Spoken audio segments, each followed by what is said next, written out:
Salve na cama, bom dia, boa tarde, boa noite. Estamos aqui com mais um vídeo patrocinado pelo Paulo, o único louco nesse mundo lúcido que vem na nossa live, vem na audácia de patrocinar um vídeo de LOL.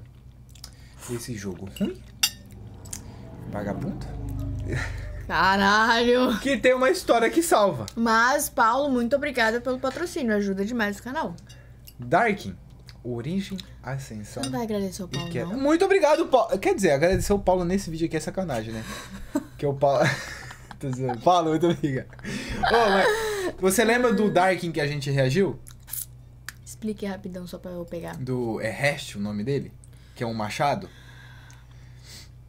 Que é meio que o Sukuna com Caim. Eu lembro da história do lobo, que ele se divide no meio. Não, se o Caim, se ele bobear, o Hest vai e toma o corpo dele, por aí vai. É o único personagem que você consegue ter dois personagens, dependendo de quem vai dominar o corpo de quem, tá ligado? Não lembro muito bem, não. É isso aí, tem Ziane. Hest, sei lá, esse cão aí mesmo. Mas eu lembro que tem um vídeo patrocinado só explicando dele, né? Exato. Só que aqui, os Darkin são 3 ou mais, que é um arco, um machado ou uma foice, que é o haste. E o outro eu não lembro agora. Uma marreta? Não lembro. Bora lá. Vai contar aqui. De seres humanos shurimanes a deuses guerreiros ascendidos, a império caído, a deuses corrompidos por um terror abissal e desconhecido, a conflitos internos, até aprisionamento em suas próprias armas.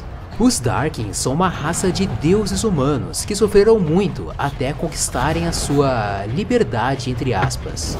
Eu sou Alésios, seja muito bem-vindo ao Universo Lúdico e hoje vamos descobrir juntos toda a história desses auto-intitulados Solnatos, os nascidos do Sol, mas reconhecido pelo seu povo, ou pelo menos o que restou dele, como Caídos, ou, no idioma antigo, Darkin.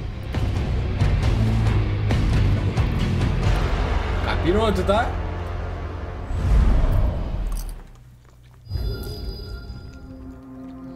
A história dos Darkin começa como humanos no Império da Antiga Shurima, há milhares Você prefere com legenda ou sem? Com. de anos. O povo Shurimani acreditava no Sol como fonte de vida e de magia, e isso se refletia na sua cultura. Construções tinham nomes como Biblioteca do Sol e Colégio do Sol. Suas vestimentas de tecido pesado para se proteger do calor, ciclos de plantação e de colheita, adoração de deuses com partes humanas e partes animais, e acreditando que certas pessoas de feitos honoráveis sejam escolhidas para serem abençoadas pelo próprio Sol, essa poderosa entidade que rege a natureza. Shurima é uma grande homenagem à antiga cultura egípcia. Mas não é por menos que Shurima seja assim.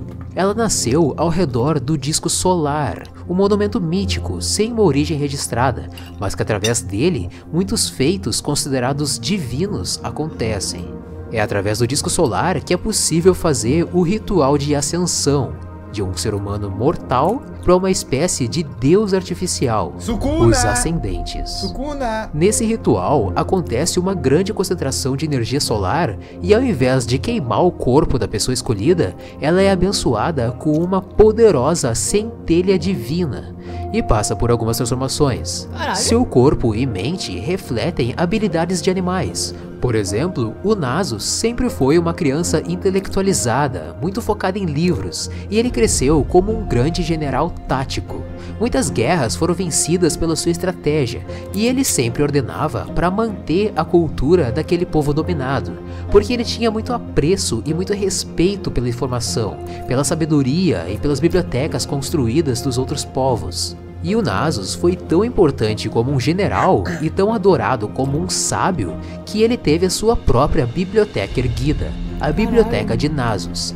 E o chacal, o animal chacal, dentro da filosofia Shurimani, representa a sabedoria e a astúcia.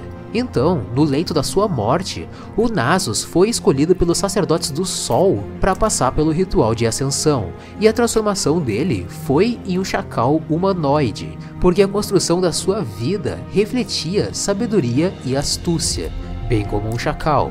Da mesma forma, o seu irmão mais novo, Renekton, ele era uma criança brigona, até desequilibrada de certa forma, buscando todo dia voltar sangrando para casa.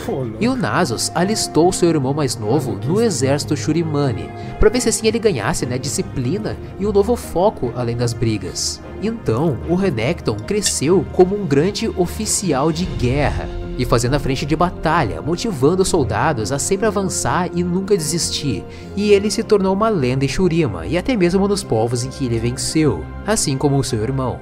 Em resumo, o Nasus planejava as guerras, o Renekton as executava. Então, durante a ascensão do Nasus, como o Nasus estava muito fraco e doente para seguir sozinho até o disco solar, o Renekton carregou seu irmão mais velho, e ele ia se sacrificar para salvar o irmão. Porque o ritual de ascensão era pro Nasus, não era pro Renekton. O Nasus era escolhido, de acordo com os sacerdotes. Então a energia solar ia dar ascensão pro Nasus, mas ele ia fritar o Renekton. Porém... Vamos desligar a legenda, porque a legenda tá meio estranha, é por isso que eu tô lendo e não tô entendendo. Não foi bem isso que aconteceu. Ah, não tem mais desculpa já, tá ligado? Ó, não entendi porque a legenda tava ruim. Porque eu escutava ele falar um bagulho e a legenda falava outra, eu ficava, mas que caralho, tipo, René não sei o que lá. René Clinton. Foda-se. Tá, de certa forma... Essa parte eu não peguei, tipo, eles foram pro ritual, o irmão mais novo tava levando Nasus, e daí esse ritual era pro Nasus. Do Nasus, pra ele conseguir a ascensão. E daí meio que o irmão mais novo vai roubar o lugar do Nasus? Ainda vamos descobrir, pelo que eu vi. Foi como se o Sol tivesse escolhido os dois para se tornarem ascendentes, como se o destino do Renekton fosse realmente carregar o irmão justamente para os dois se tornarem deuses. E depois do ritual, como o Renekton construiu a sua vida baseada em força e determinação, de acordo com a religião Shurimani, o crocodilo é o animal que reflete essas qualidades, então o Renekton foi transformado num crocodilo humanoide. Mas além dessas mudanças físicas, dando certos poderes e habilidades, muito além de um ser humano, a outra transformação é sensorial. A mente de um deus é diferente da mente de um humano, né? Óbvio. Um deus, mesmo que artificial, não tem o mesmo conceito de tempo que um humano. Para um deus, 50 anos, 60 anos não é nada, e os ascendentes vivem por milhares de anos. Então, durante o ritual de ascensão, a sua mente não só se adapta a um novo corpo, né? Não só para aceitar essa modificação física, mas também se adapta à sua longevidade. Até porque o ritual é tão arriscado que normalmente é feito só no fim da vida. Só depois que você já viveu bastante, já encaminhou a sua linhagem e construiu um passado de glória, é que os sacerdotes do sol te escolhem para passar pelo ritual. E você tem o risco de tanto se tornar um ascendente, quanto de morrer queimado pela energia. Papo reto, né? Tipo uma aposta. Hakari daria bem aqui, tá? E como que eles sabem quando que eles são escolhidos ou não? Meu irmão, não se sabe a hora. Você tem que ir lá, igual ele falou. Corre o risco de você ser queimado pelo sol ou você ser escolhido, tá ligado? Ah, é tipo assim, amanhã eu vou lá no sol, tá ligado? Ver se eu... É, mas tipo, pra você ir lá, pra você ter uma probabilidade boa, você tem que, igual ele falou, você tem que ter um histórico bom de honra, tá ligado? Digamos. Eu não sei qual que é o critério, né? Então, se tipo, vamos supor, um dos dois não fosse escolhido, eles iam morrer. É, exato. Energia solar concentrada. Tudo depende se você foi de fato escolhido pelo Sol ou não. Os sacerdotes do Sol era quem escolhiam as pessoas, mas eles também podiam errar, né? Pelo menos esse era o risco e a crença que eles tinham. Então o conceito de tempo também se modifica na mente de um ascendente, porque imagina uma pessoa lá no seu fim da vida, com seus 75 anos, por exemplo, uma mente bem velha, ela de repente pode viver por mais 3.000 anos. Causaria uma loucura bizarra na cabeça dessa pessoa. O Yorick, por exemplo, é um humano comum, mas por ele viver nas Ilhas das Sombras, um lugar proibido dos Kindred entrar lá e levar a alma das pessoas embora, além do Yorick também ter as lágrimas da vida. Então meio que quem vive nesse lugar que é imortal, no caso. Não é não? Porque tipo... Não tem o que matar eles não morrem... Quer dizer, eles têm que morrer pros Kindred vir pegar a alma, né? Mas os Kindred não podem entrar lá. Então eu não sei o que acontece com as almas deles se caso eles morrem por AIDS, tá ligado? Por AIDS? Mas sei lá, morreu por câncer, entendeu? Mas isso se tiver essas doenças lá, né? vida no pescoço dele, o que repele a névoa. Eles viram mortos-vivos, no caso. Ok. Meio que a alma volta pro corpo, sei lá, vamos dizer. Brook, referência ao Brook, certeza. Negra e impede a névoa de entrar no corpo dele e transformar ele em um morto-vivo. Então, ele é o único ser humano vivo das Ilhas das Sombras. E como ele já vive lá por cerca de uns 500 anos, ele já não aguenta mais viver tanto tempo. Você acha que deseja a imortalidade? Eu de bom grado lhe darei a minha. Um dia você me levará. Que seja logo.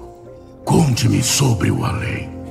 Caso eu nunca chegue lá, tudo definha, exceto eu.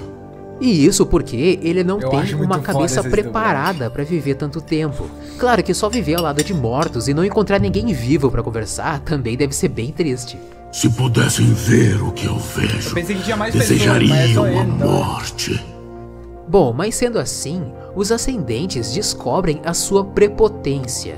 Os humanos são efêmeros, são pequenos, e a visão de um ascendente é a seguinte: Eu vou ver você, o seu filho, o filho do seu filho, o seu bisneto, o seu tataraneto, e eu ainda vou estar aqui. Mas, mesmo assim, eu estarei protegendo e guiando a sua linhagem. Essa é a percepção de um ascendente: longevidade, imortalidade e benevolência com os mortais.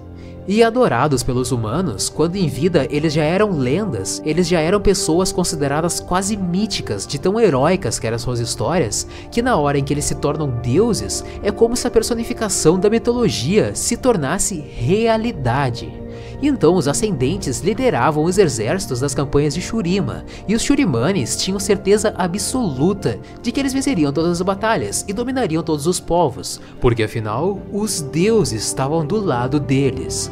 Assim se ergueu o maior império da história de Runeterra. Assim se ergueu o Império de Shurima. Acho que Noxus sentiria inveja. Bom, Então, todas essas imagens que é colocada aqui é tudo do jogo? Provavelmente. Cara, porque olhando assim, parece ser muito massa. Quer dizer, não é do jogo, da gameplay, mas talvez de um teaser, entendeu? Mostrando. Parece ser muito massa. Um reino sequer imaginava como seria possível vencer deuses, né? Incluindo até o reino de Ikatia. Só que esses deuses humanos não são imortais. Eles podem sangrar e cair. Só é preciso saber de que jeito. Eu já ia perguntar, se eles são imortais, por que colocaram eles no jogo, tá ligado? Tá explicando. Nasus, Renekton, Azir e Zerath não são os únicos ascendentes que existiram, né? Muitos outros homens e mulheres foram ascendidos no ritual do disco solar.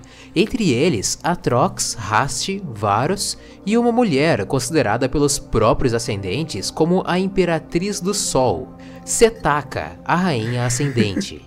Ela que importava a Shalikar, a arma que hoje é empunhada pela Sivir e que já foi uma peça-chave extremamente importante para a queda dos Darkin.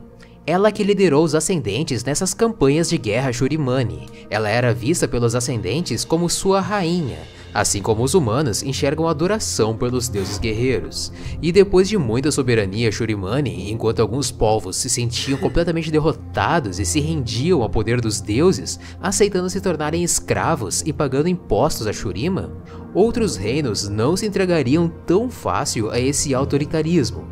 E Katia não possui tanta informação histórica, até porque teve um fenômeno que eu vou contar mais adiante, mas Katia foi um reino que desenvolveu muito bem a sua cultura e sabedoria, assim como Shurima, e eles tinham crenças e religiões lideradas pelo Mago Rei. A linhagem do Mago Rei era protegida pelos Kohari, o clã do Side-X, e ele estava tentando desenvolver uma magia tão poderosa que fosse capaz de destruir os ascendentes. Depois de um evento de um terremoto, ele descobriu certas forças misteriosas sobre a Terra. Era a sensação de alguma coisa realmente muito poderosa, quase divina ou profana, mas que se ele conseguisse invocar essas forças e dominar essas forças, seria a grande chance de aniquilar o Império Shurimani. Então o Tyrus, o mestre do Rise, ajudou o Mago Rei, usando as runas globais para invocar e dominar essas forças. Bom, chegando a hora daquela manhã decisiva, todos preparados na fronteira de Ikatia, de um lado Shurimanes com seus deuses guerreiros e liderados pela rainha Setaka, e do outro lado Ikatianos com o Mago Rei, seu clã Kohari e o Mago Tyrus. A batalha começa. Que massa esse símbolo, velho. Os Shurimanes, crentes da vitória certa com seus deuses, avançavam imponentes, mal sabendo da grande armadilha que aguardava por eles. Tyrus e o Mago Rei invocaram as forças abissais. A terra tremeu, uma ruptura do chão se abria e tentáculos negros gigantescos começaram a atacar a todos, Shurimanes e Ikatianos. Enquanto muitos caíam na ruptura, muito mais eram consumidos pelos tentáculos e outras criaturas bizarras que saíam da fenda. Até os ascendentes eram consumidos. E no momento que a sua rainha Setaka foi consumida, esse não só foi o abalo moral dos deuses guerreiros, mas o medo dessa grande força horrenda e quase invencível. Esse foi o dia em que Runeterra descobriu o vazio. Tyrus e o Mago Rei perceberam que seria impossível controlar o vazio e fugiram, assim como os Shurimanes e Ikatianos que sobraram também tentaram sobreviver à sua obliteração. Sim, obliteração. Quando o vazio consome as suas vítimas, ele não mata ou destrói, ele oblitera, ele traz as suas vítimas ao esquecimento. Não existe história por onde passa o vazio, não existem lendas ou mitologias que sobrevivam os registros dos que foram consumidos pelo vazio, então como que todo nem mundo mesmo sabe sobre deuses. Isso? Mas nem tudo estava perdido. Furo de roteiro. Os ascendentes remanescentes lutaram contra as criaturas do vazio, fizeram elas recuar. Por anos, muitas batalhas foram travadas contra o vazio em suas várias manifestações por Runeterra. Pois é, o vazio não ficou só em Ikatia. Mas voltando à batalha na fronteira de Ikatia, paralelamente também tiveram alguns eventos. O Nasus e o Renekton não participaram dessa guerra, eles eram encarregados de proteger o Imperador Azir. Mas o mago Zeraf criou uma distração para eles. Ele abriu um sarcófago antigo que prendia uma entidade de fogo, e o Nasus e o Renekton tiveram a missão de deter essa entidade. O Zeraf, na verdade, queria uma distração dos Irmãos Ascendentes para quando o Azir fosse passar pelo ritual de ascensão. Assim, o Zeraf tomou o lugar do Azir, matou o Imperador e se tornou ascendente no lugar dele. Só que esse ritual não deu tão certo assim. O Zeraf era praticante de magia negra e já existia algum poder interno dentro dele além da ascensão. Além disso, o ritual era do Azir, não era do Zeraf. E essas duas variáveis combinadas, magia negra com ritual trocado, causou um desastre terrível para Shurima. A energia solar irrompeu por toda a capital Shurimane, destruindo tudo. O Nasus e o Renekton retornaram para Shurima e lutaram contra o Azir, mas a única forma que eles encontraram de parar o Mago Ascendente foi do Renekton agarrar o Azir e se enterrar junto com ele enquanto toda a capital Shurimane também afundava em desgraça nas areias. O que antes era o Império dourado e reluzente se tornou apenas um deserto. O Nasus, em choque por ter perdido o seu irmão, com o que aconteceu com Shurima e com a falha miserável de Ikatia, ele se exilou e por muito tempo a gente ficou sem saber do paradeiro dele. O Ryze, que não fazia parte dessa missão, nem sabia do que o seu mestre era capaz de fazer, foi atrás do Tyrus e descobriu que ele usou as runas globais, sendo que o Tyrus prometeu só aprisionar as runas, nunca usar as runas. Então, o Ryze, decepcionado e apavorado com a corrupção na cabeça do seu mestre e com o que ele foi capaz de fazer, ele matou o Tyrus e tomou o pergaminho e as runas globais para ele mesmo guardar. E ele continua na sua busca pelo restante das runas globais. O Zilean é um mago ikatiano, mas ele não fazia parte desses planos de invocação do vazio.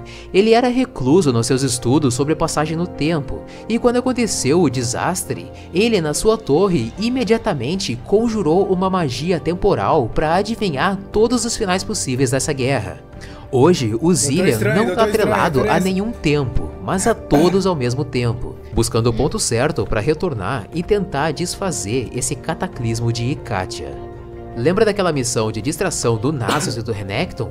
Aquela entidade de fogo, muito possivelmente, era o Brand acorrentado no sarcófago, mas acabou sendo solto de novo porque o Nasus e o Renekton tentaram usar o mesmo sarcófago mágico para selar alguma coisa. Posso ser sincero? Quando ele tá misturando esses nomes aqui, eu já esqueci quem que era a maioria. Eu só decorei o Nasus e o irmão do Nasus. O do mago lá, do outro time, que eu esqueci o nome até do outro time, que esses nomes complicados do caralho, vai tomar no cu, meu irmão. Exatamente, eu tô focando mais na foto do que pelo nome, entendeu? Quando ele fala. Eu tô entendendo mais ou menos. Porque tá complicado, vai tomar no cu, velho, que isso? Muito mais poderosa, Mistureba no caso, do caralho de o nome. Mago Ascendente. E antes dessa batalha em Ikatia, tava acontecendo as Guerras Rúnicas, que ainda não existe muita informação a respeito, talvez até porque o Vazio tenha obliterado essas informações, né? Querendo defender o lado da Riot Games aqui, né? Essa seria uma boa desculpa. Mas o fato é que as Guerras Rúnicas foram a causa dos Darkin, nem que seja indiretamente, afinal, o Tyros usou as runas globais para invocar o Vazio. Então, a partir das Guerras Rúnicas, a gente tem a origem de 6 campeões. A Evelyn, que era uma sombra amorfa desde os primórdios de Runeterra, mas que foi se alimentando do sofrimento e do desespero dos humanos durante essa guerra, até se tornar a gostosa que a gente conhece hoje. O Ryze, que matou o Tyros e tomou as runas globais para ele. O Brand, que se apossou do corpo do Locthariano Keganhold e foi solto pelo Nasus, Renekton e Xerath, e hoje também busca pelas runas globais. E o Atrox, Rast e Varus, que eu vou falar mais a respeito mais pra frente. Agora, voltando aos efeitos colaterais dessa erupção do Vazio, os ascendentes que sobraram não só tiveram que enfrentar o Vazio, mas eles também ficaram sem um lar. Shurima estava arruinada, afundada no deserto. Essa condição sem pátria, ao mesmo tempo que tiveram contato direto com o Vazio, afetou demais na centelha desses deuses. Não vamos esquecer de que por mais que esses humanos tenham ascendido artificialmente a deuses, as suas almas ainda têm sim resquícios humanos, e é isso o que torna eles falhos, egocêntricos, prepotentes, orgulhosos, falhas essas que até mesmo deuses possuem, né? Deuses costumam ser arrogantes e presunçosos, a vaidade vem à cabeça, e o contato constante com o Vazio trouxe à tona esses atos falhos e esquecimento do que eles já foram um dia. E ao longo dos séculos, eles mesmos foram modificando a sua própria constituição. Agora, eles não refletem qualidades animais, nem refletem qualidade de nada conhecido. Eles agora são reflexos distorcidos de alguma coisa que nunca existiu na lembrança. Eles são deuses caídos em escuridão, irrompidos a uma fome voraz. Eles agora são os Darkin.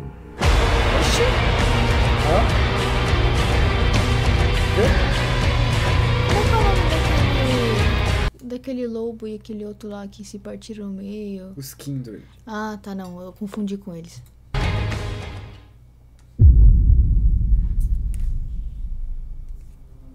Bom, como os Darkin são ascendentes parcialmente corrompidos pelo Vazio e os ascendentes tinham Shurima como casa, que agora não existe mais, e ainda ficaram sem uma liderança com a obliteração da rainha Setaka, durante algumas centenas de anos eles ainda mantiveram as suas mentes focadas. Eles se auto-intitulavam Sol Natus, os nascidos do Sol, remanescentes que derrotaram o Vazio. Derrotaram entre aspas, né? Bom, com essa suposta derrota do Vazio, que na verdade deve ser algo do tipo: nós já fizemos o nosso trabalho aqui, já corrompemos as suas mentes, agora destruam-se.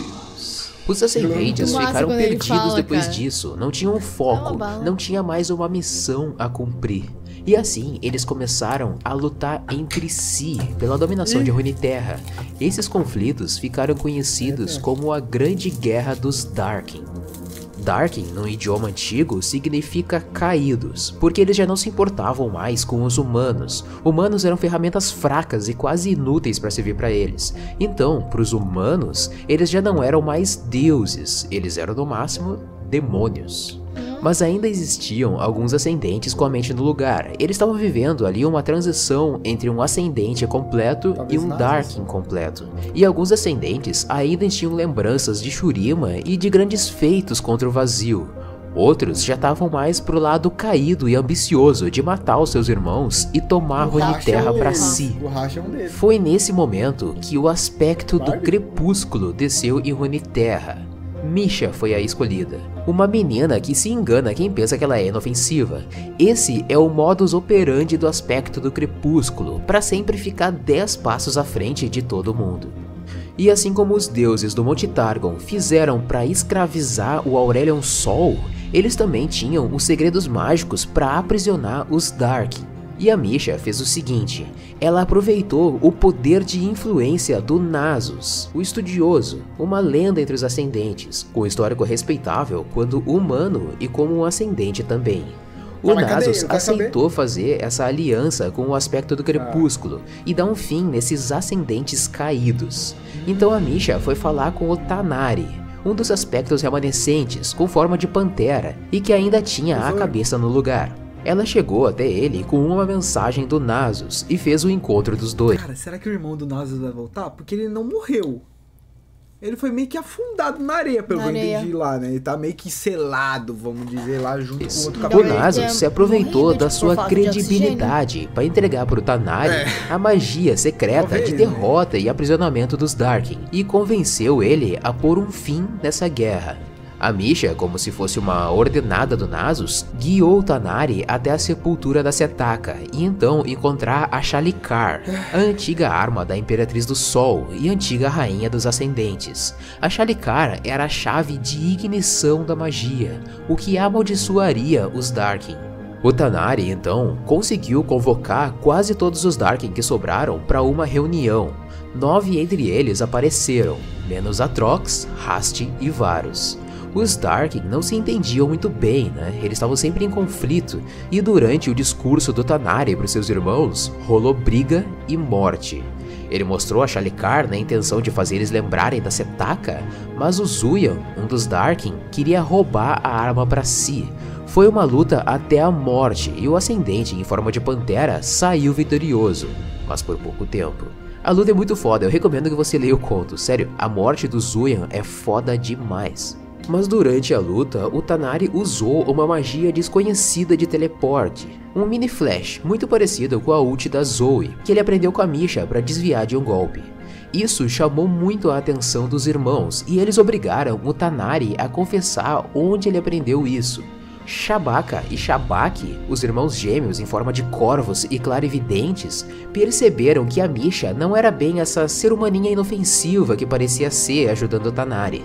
E o Tanari começou a falar do encontro com o Nasus, da Shalikar ser a chave para a futura ressurreição de Shurima, enrolação, uma ladainha para ele se posicionar e ativar a magia que traria a destruição dos Darkin. Mas é muito legal esse discurso e eu vou interpretar para você. Poder sem controle nos tornou vaidosos. Caralho, nos fez acreditar que nada nos podia ser negado.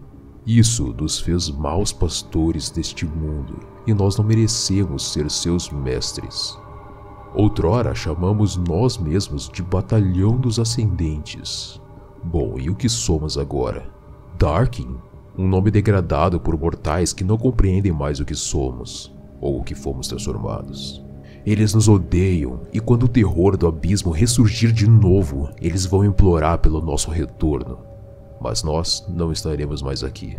Nós já teremos ido. Não mais do que sussurros no canto dos ventos. Uma lenda sombria de deuses imperfeitos contada para repreender crianças desobedientes.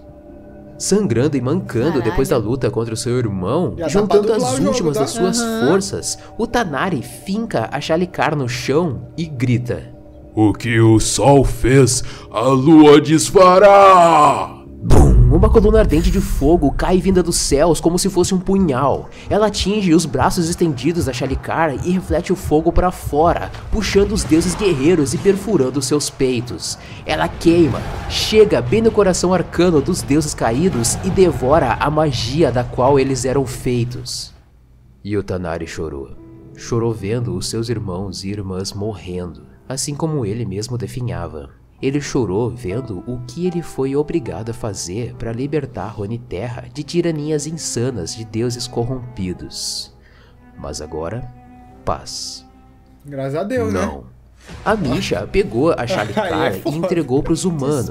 O paradeiro atual da arma a gente sabe onde tá, né? Mas a Misha ainda tinha muito trabalho pela frente, precisando destruir o Atrox, o Rast e o Varus, que eram os Darkin mais corrompidos e mais poderosos entre eles. E justamente por isso eles não foram na reunião, as suas mentes já não eram mais deles.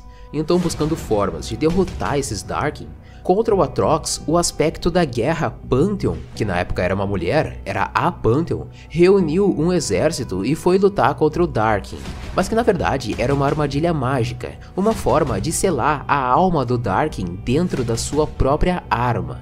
Ele então ficou enclausurado em escuridão, sem poder se mexer. Agora sem membros, o Darkin era só uma arma senciente. E por gerações ele ficou assim, inerte. Uma das piores prisões possíveis, uma verdadeira tortura. Eu não consigo imaginar alguma coisa pior do que viver pra sempre, sem poder fazer absolutamente nada. E ele não tinha sequer a capacidade de se matar. Quanto ao Rast, ele também ficou preso em sua arma, que séculos mais tarde seria descoberta por Noxus. E então o Caim, cumprindo uma missão da Ordem das Sombras, roubou a foice Rast pra si. A magia das sombras e determinação do Caim mantém ele a salvo do Darkin, pelo menos por um tempo. Cedo ou tarde, um dos dois vai ceder ao outro. E o Varus foi derrotado por um exército de magos e vastaieses liderados por uma... Rapaziada, vamos dizer que essa história em LoL continua? Igual, por exemplo, vamos dizer que a última atualização do jogo, eles ainda estão na disputa. Mas vamos ver que daqui 7 meses teve 2 atualizações. Na terceira, eles podem atualizar uma história mostrando quem tomou o controle por completo, tá ligado? Isso continua. Então, tipo, vamos dizer que na próxima atualização isso pode acontecer. Sempre continua. Da hora. Que daí fica naquela curiosidade, né? Rainha guerreira de armadura dourada de Valoran. Eles aprisionaram o Varus em seu arco, e a rainha passou a usar o Varus como arma. E nos últimos dias de vida, sentindo que ela estava quase sendo dominada pelo Darkin, a rainha pediu para ser soterrada num poço mágico do templo de Palas, em Ionia. Lá, o Varus ficou aprisionado magicamente até o dia da invasão de Noxus em Ionia. E Valmar e Kai, um casal de caçadores ionianos, lutaram contra Noxianos na proteção do templo, mas o Kai ficou mortalmente ferido. E o Valmar então levou o Kai até o poço do templo, na esperança de poder curar o seu amado. Só que os dois caindo no poço, junto com o Varus aprisionado, contra as suas vontades, eles fundiram seus corpos e formaram uma nova entidade. Hoje, tanto Varus quanto Val e Kai lutam para assumir o corpo. E o casal, na verdade, busca um meio para desfazer essa maldição Dark. Então, que o Caim... Porque existe os 3, né? Tipo, o da espada, pelo que eu entendi, ainda não tem nenhum cara que carrega ela. Ele ainda tá lá sofrendo, tá ligado? O machado, o Caim pegou e tá na disputa contra o Rast. E o arco são o casal ali, mais a entidade disputando quem vai tomar, correto? Pelo que eu entendi. Ah, tá. Eu tinha entendido. Uma foice, desculpa. Eu tinha entendido que o casal... meio que se fundiram junto com aquele bagulho e os dois estão disputando junto... Enfim... Estão na disputa, os 3 ou os 2 se tornaram um só, tá ligado? Caramba. O Atrox já dominou um cara? Ah, entendi. Então não foi mostrado ainda.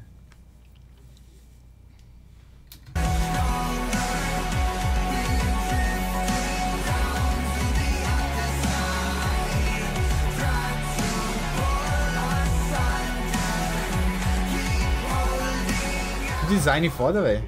Os Darkin são 3 vezes amaldiçoados, uma por terem perdido Shurima, o império que se afundou no deserto, outra por terem lutado contra o vazio e serem parcialmente corrompidos por ele, e a terceira e pior maldição por serem aprisionados dentro das suas armas. Mas ainda é possível ganhar um pouquinho de liberdade usando um hospedeiro. É uma liberdade irrisória que não permite manifestar a sua verdadeira essência sem acabar consumindo o hospedeiro. Um dia o Atrox foi encontrado por um humano qualquer e foi a chance de finalmente ganhar um receptáculo do seu poder. Mas ele percebeu que o corpo mortal não resistia muito tempo. Só que lutando e absorvendo mais corpos, ele podia permanecer pelo menos em uma forma física mais tolerável. Mais tolerável que uma arma, pelo menos. E assim, o Atrox voltou a tocar o terror em Runeterra. Ele chegou até as terras nórdicas de Freyward, onde ele massacrou toda a tribo do Tryndamere, deixando só o Rei Bárbaro vivo, e seguiu o seu caminho trespassado em matança. Sim, Tryndamere! Eu sou a causa do seu sofrimento! Que massa, velho. Veja se consegue se vingar!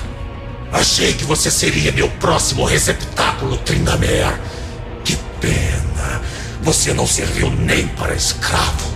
Lembre-se dos gritos dos seus irmãos quando eu jogar seu cadáver ao chão, Tryndamere! Estou esperando, Tryndamere! Venha conseguir sua vingança!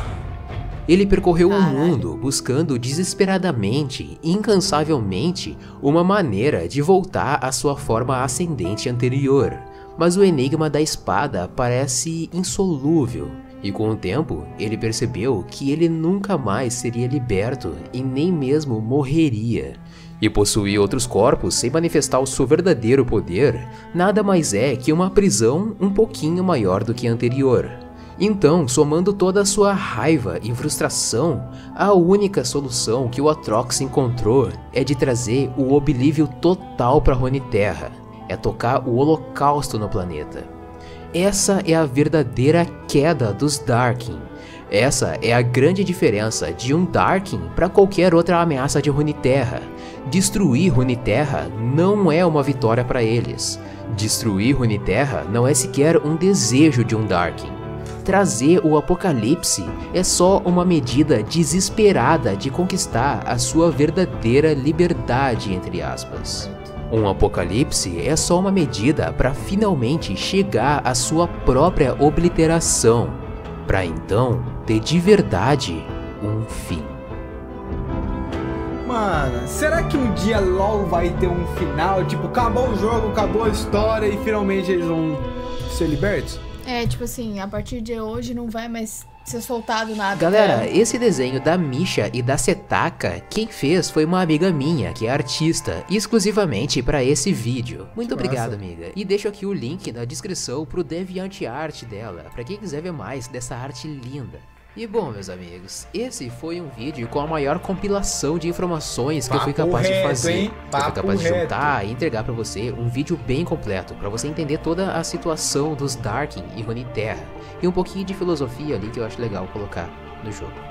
Então deixa o seu like marotaço, aquele like lindo, aquele like esperto, pra me ajudar na divulgação do canal. E eu também já anuncio aqui o meu padrinho, caso você queira apadrinhar o canal. Rapaziada, esse foi o vídeo. Foi bem confuso pra cabeça. Foi bem confuso. Se eu falar que eu entendi 100%, eu vou estar mentindo. Se eu falar que eu entendi 70%, talvez eu esteja mentindo a mim mesmo. Entendi 50%, porque a parada dos nomes me pega muito, pô. Porque ali... E é uns nomes muito difíceis, né? A ult é parecido com a fulano tal, que copiou de fulano tal, daí aparece os 6 campeões, o cara é 4, entendeu? Mas a história principal dos Darkin ali eu entendi, tá ligado? Eu achei pica. Que massa. É igual a parada dos irmãos lá do Sol, isso eu entendi. Enfim, pelo que eu entendi, os Darkin são os únicos ascendentes que foram corrompidos pelo vazio, que a mente ficou bagunçada, depois eles foram aprisionados, depois da derrota lá nas armas, e agora eles estão destinados a vagar eternamente presos na espada, na foice e no arco até encontrar um receptáculo, que quem sabe eles conseguir uma liberdade parcial, até eles destruir a porra toda e conseguir a liberdade total. Entendi o grosso. Lá ele. Mas gostei da história. Eu estou torcendo muito para que eles consigam a liberdade, sabe por quê? Se eles conseguirem a liberdade, acaba a história, acaba o jogo. Eram humanos fodas que se tornaram semideuses. Teve uma guerra que corrompeu eles, depois foram presos nas próprias armas e buscam morrer. Exatamente. É isso. Papo reto. Enfim, rapaziada, espero que vocês tenham gostado do vídeo. Vamos deixar o vídeo original aí na descrição. Vamos lá dar uma força. E Paulo! Muito obrigada, Muito Paulo. obrigado. Você é foda, Paulinho. Tamo junto. Vamos deixar ali, ó, o último vídeo. Ali pra você se inscrever, 3 toquezinhos, ativa o sininho pro próximo vídeo. Beijo no seu coração.